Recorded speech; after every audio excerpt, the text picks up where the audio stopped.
Hello students. आज हम BA part second का फर्स्ट पेपर सामाजिक विचार का थर्ड यूनिट का अध्ययन कर रहे हैं, जिसके अंतर्गत कार्ल मार्क्स जो है उनके द्वंद्वात्मक भौतिकवाद और वर्ग संघर्ष का अध्ययन कर चुके हैं। तीसरा बिंदु है उनका अलगाव। अलगाव यानी एलिनेशन, इसका अर्थ, परिभाषा और विशेषताओं का अध्ययन करेंगे। इसके अंतर्गत कार्ल मार्क्स ने जो है अलगाव का सिद्धांत भी प्रतिपादित किया है। आधुनिक समाजशास्त्रीय साहित्य में अलगाव की अवधारणा को एक महत्वपूर्ण स्थान प्राप्त है। अंग्रेजी शब्द एलिनेशन का हिंदी अनुवाद अलगाव, विलगाव, पृथक्करण, परायापन, विवर्सन आदि किया गया है, किंतु इनमें से कोई भी शब्द जो है एलिनेशन का सही अर्थ को प्रकट नहीं करता। जो दूसरे शब्द हैं उनकी तुलना में जो है अलगाव शब्द अधिक उपयुक्त प्रतीत होता है, अतः हम यहाँ इसी शब्द का प्रयोग करेंगे। अब जो है वर्तमान में इस शब्द का जो प्रयोग है वो चिंताग्रस्त मनोदशाओं, प्रवृत्तियों के लिए किया जाता है, जिसके फलस्वरूप व्यक्ति अपने को समाज से, पर्यावरण से, स्वयं अपने आप से उदासीन महसूस करता है। वह अपने आप को असुरक्षित, बेसहारा और अकेला अनुभव करने लगता है। सामाजिक संबंधों के बंधनों से मुक्त होने की सोचने लगता है। प्रारंभ में मानव सरल और छोटे समूह में रहता था। वह प्राथमिक संबंधों की प्रधानता थी। तब उनमें परस्पर प्रेम, स्नेह, सहयोग, आत्मीयता, सामूहिक जीवन जीने की इच्छा थी। प्रथाएं, परंपराएं, धर्म उन्हें एकता के सूत्र में बांधे रखते हैं। सभी लोग सामूहिकता की भावना में बंधे होते थे। अतः अवधारणा पृथक्करण के अनुभव का जो है कोई सवाल ही नहीं होता। धीरे धीरे समाज के आकार, जटिलता में जैसे जैसे वृद्धि हुई, जनसंख्या वैसे वैसे बढ़ती गई, तो सामाजिक जीवन भी विस्तृत होता चला गया और भी जटिल होता चला गया। प्राथमिक संबंधों का स्थान द्वितीय संबंध लेते चले गए। आत्मीयता और व्यक्तिगत संबंध और सामूहिक जीवन का स्थान जो है स्वार्थ, अव्यक्तिगत संबंध और एकाकी जीवन ने ले लिया। व्यक्ति भीड़ में अपने आप को अकेला महसूस करने लग गया। वह समूह से अपने आप को कटा हुआ, उपेक्षित महसूस करने लग गया।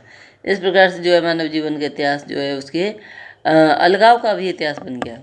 इसलिए एरिक केहलर कहते हैं कि मानव का इतिहास मानव के अलगाव के इतिहास के रूप में अच्छी तरह से लिखा जा सकता है। इसके बाद जो है कार्ल मार्क्स ने अलगाव का अर्थ और परिभाषा और विशेषताओं का अध्ययन किया है। मार्क्स कहते हैं कि अलगाव व्यक्ति की वह दशा है जिसमें उसके अपने कार्य पराई शक्ति बन जाते हैं, जो कि उसके द्वारा शासित न होकर उससे ऊंची परंतु उसी के विरुद्ध होती है। मार्क्स जो है अलगाव को पूंजीवादी व्यवस्था का परिणाम मानते हैं, जिसमें श्रमिक उत्पादन के साधनों, उत्पादित वस्तु पर कोई नियंत्रण नहीं होता। ऐसी स्थिति में वह अपने से, अपने साथियों से, समूह एवं समाज से, अपने द्वारा उपेक्षित वस्तु और उत्पादन की प्रक्रिया से अपने को अलग मानने लगता है। इन्हीं के साथ जो है एरिक फ्रोम है, उन्होंने कहा है कि अलगाव अनुभव का वह रूप है जिसमें व्यक्ति अपने आप को परदेशी जो है समझने लगता है। यह कहा जा सकता है कि वह अपने से ही अजनबी बन जाता है।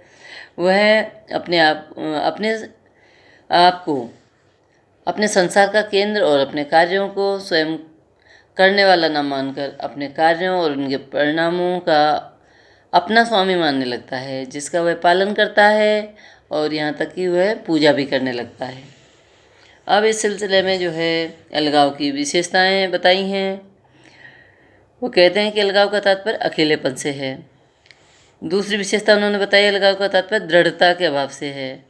तीसरी विशेषता है कि अलगाव सामाजिक संबंधों में असंतोष भी है।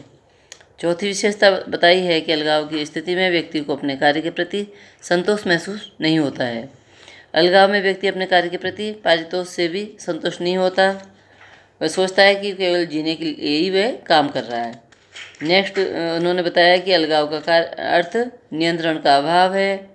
व्यक्ति श्रम उत्पादन की प्रक्रिया पे अपना नियंत्रण का अभाव महसूस करता है। अलगाव का तात्पर्य शक्तिहीन महसूस करने की भावना से भी है।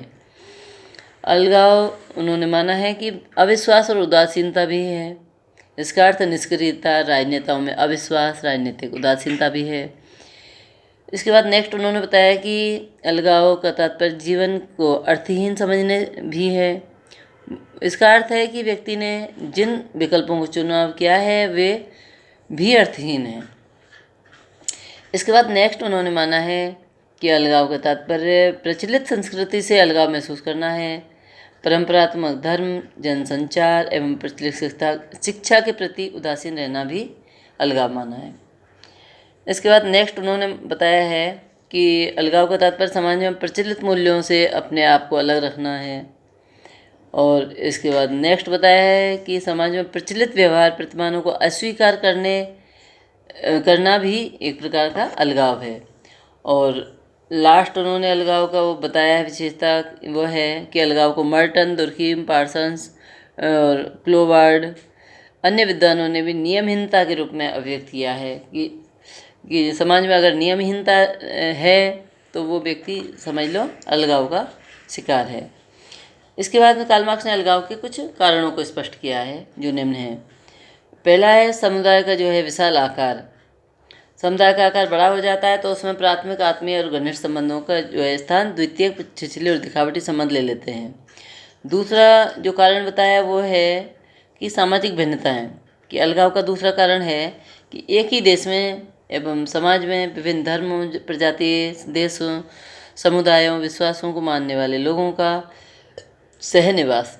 इसमें धर्म, रीति रिवाज, व्यवहार, मूल्य, आदर्श, जीवन प्रतिमानों से भिन्नता पनप जाती है। व्यक्ति जो है अपने आप को पराया महसूस करने लगता है, जिससे यानी अलगाव की भावना स्वतः ही हो जाती है। नेक्स्ट उन्होंने बताया कारण वो है संरचनात्मक विभेदीकरण।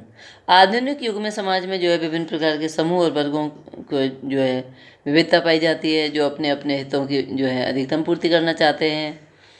इसमें व्यक्ति और समूह वर्गों के बीच जो है खाइयाँ बढ़ जाती हैं, जिससे समाज की एकात्मकता, घनिष्ठता टूट जाती है।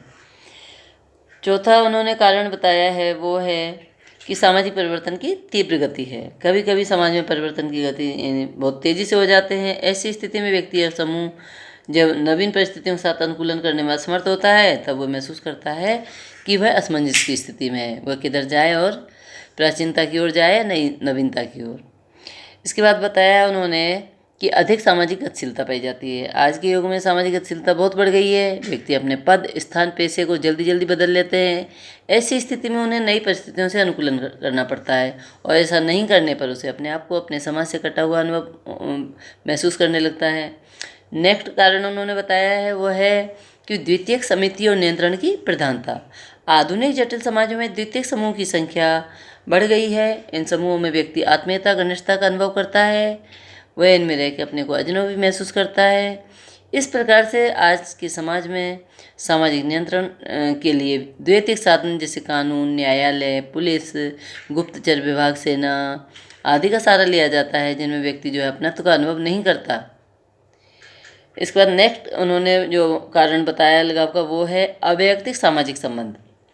तो इस प्रकार हम देखते हैं कि आज के युग में संबंध वैयक्तिक न होकर अवैयक्तिक, औपचारिक और दिखावटी होते जा रहे हैं, जिनमें आत्मीयता और घनिष्ठता का अभाव पाया जाता है।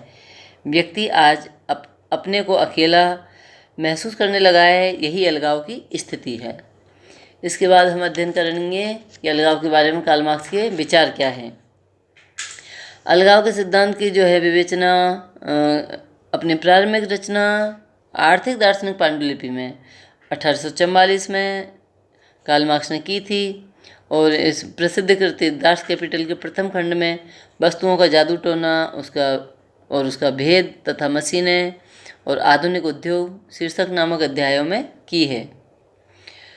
इसके अंतर्गत मार्क्स के विचार हैं, उनमें अलगाव की अवधारणा का केंद्रीय स्थान है। पूंजीवादी समाज में अलगाव सर्वत्र ही मौजूद होता है। समाज की सभी संस्थाओं जैसे धर्म, अर्थव्यवस्था एवं राजनीति आदि को नियंत्रित करता है। मार्क्स मानते हैं कि मानव इतिहास का जो है कितने पक्ष हैं? दो। प्रथम है कि यह व्यक्ति की प्रकृति पे अधिक से अधिक नियंत्रण का इतिहास है, और दूसरा उन्होंने माना है कि यह व्यक्ति के अधिक से अधिक अलगाव का सिद्धांत भी है। तो कार्ल मार्क्स कहते हैं कि अलगाव व्यक्ति की वह दशा है जिसमें उसके अपने कार्य एक पराई शक्ति बन जाते हैं, जो कि उसके द्वारा शासित ना होकर उससे ऊंची शक्ति द्वारा, जो उसी के विरुद्ध हैं, शासित होते हैं। अलगाव कोई आत्मिक या निरी प्राकृतिक प्रक्रिया नहीं है, बल्कि एक निश्चित ऐतिहासिक अवस्था में मानवीय शोषण के कारण उत्पन्न दुख गरीबी, अन्याय और अज्ञान का प्रतिफल है।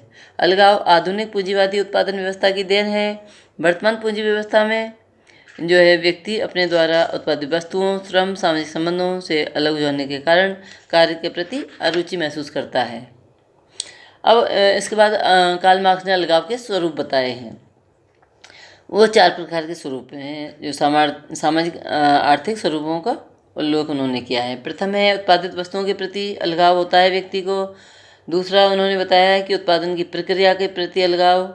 और तीसरा प्रकार बताया है कि स्वयं व्यक्ति को स्वयं के प्रति ही अलगाव हो जाता है। और चौथा उन्होंने बताया कि साथियों और समुदाय के प्रति व्यक्ति को अलगाव हो जाता है। तो मार्क्स की जो अलगाव की अवधारणा है वो उसको सी राइट मिल्स ने आधुनिक व्यवसाय और नौकरशाही के मैनेजरों पर भी लागू किया है। मेलविन कोहन ने भी इस अवधारणा का परीक्षण श्रमिकों द्वारा उत्पादित वस्तु पर अपने नियंत्रण और कार्य की प्रक्रिया यानी दोनों पे किया। तो अलगाव के बारे में जो है कई विद्वानों ने जो है अपने अपने विचार प्रस्तुत किए हैं, किंतु अभी हम जो है यहाँ सिर्फ कार्ल मार्क्स का अध्ययन करेंगे। तो कार्ल मार्क्स ने जो है वर्ग संघर्ष में भी अलगाव की भूमिका को स्पष्ट किया है और लास्ट में उन्होंने जो है अलगाव को दूर करने के उपाय बताए हैं। तो अलगाव को दूर करने के उपाय भी जो है मुख्य बिंदुओं के अंतर्गत हम पढ़ लेते हैं। मार्क्स ने अलगाव की जो है विस्तृत व्याख्या नहीं की, बल्कि उसको हल करने के उपायों का ही उल्लेख किया है। अलगाव से मुक्ति पाने के लिए वे सामाजिक आर्थिक परिस्थितियों को समझने और उन्हें परिवर्तित करने का सुझाव देते हैं। सामाजिक उत्पादन के साधनों पर समाज का मालिकाना हक होने पे मानव को एक नया एहसास होगा, एक नई दिशा मिलेगी, वह अपने श्रम की प्रक्रिया में रुचि लेने लगेगा। जब उसका अपने नई दिशा मिलेगी, अपने श्रम की प्रक्रिया में रुचि लेगा, जब जाके उसका अपने काम के प्रति लगाव पैदा हो जाएगा और अलगाव की स्थिति दूर हो पाएगी। ऐसी समाजवादी और साम्यवादी उत्पादन व्यवस्था में ही संभव है, पूंजीवादी व्यवस्था में कभी नहीं। अतः पूंजीवादी उत्पादन व्यवस्था का अंत और साम्यवादी व्यवस्था की स्थापना से ही जो है अलगाव का अंत उन्होंने स्पष्ट किया है।